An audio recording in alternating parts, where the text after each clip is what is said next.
രേഷ്മ അത് ഓഫീസിലത്തെ കുട്ടിയാ. ഗുഡ് മോർണിംഗ് അയച്ചിട്ടുണ്ടല്ലോ. ഗുഡ് മോർണിംഗ് ഓഫീസിലുള്ള എല്ലാരും ഗുഡ് മോർണിംഗ് അയക്കണതല്ലേ. ഗുഡ് മോർണിംഗ് അയച്ചോട്ടെ. അതിന്റെ അപ്പുറത്തൊന്നും ഒരു ചിരിച്ച പടം.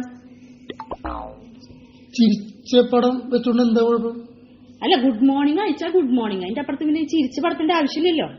അതിപ്പോ ഗുഡ് മോർണിംഗ് പറഞ്ഞൊരു നല്ല ദിവസം തുടങ്ങണ്, അപ്പൊ ചിരിച്ച പടം വെച്ചിട്ട് ഗുഡ് മോർണിംഗ്, അല്ലാണ്ട് കരഞ്ഞ പടം വെച്ചിട്ട് ആരെങ്കിലും ഗുഡ് മോർണിംഗ് അയക്കും? അതിന് ഗുഡ് മോർണിംഗ് പറഞ്ഞാ ഗുഡ് മോർണിംഗ്. അതിന്റെ അപ്പുറത്ത് പിന്നെ ചിരിച്ച പടത്തിന്റെ കരഞ്ഞ പടത്തിന്റെ ആവശ്യമില്ലല്ലോ. അത് ആ പെൺകുട്ടി അങ്ങനെയാണ്. അത് അപ്പൊ പിന്നെ അവളെ പറഞ്ഞിട്ട് കാര്യമില്ല. നിങ്ങൾ കൊടുത്ത എഴുതരത്തിനാണ് അവള് ചെയ്യുന്നത്. ഓഫീസിലാണെങ്കിൽ ഓഫീസിലെ പോലെ ഇരിക്കണം. അവള് പറഞ്ഞില്ലെങ്കിൽ നേരം വെളുക്കില്ല.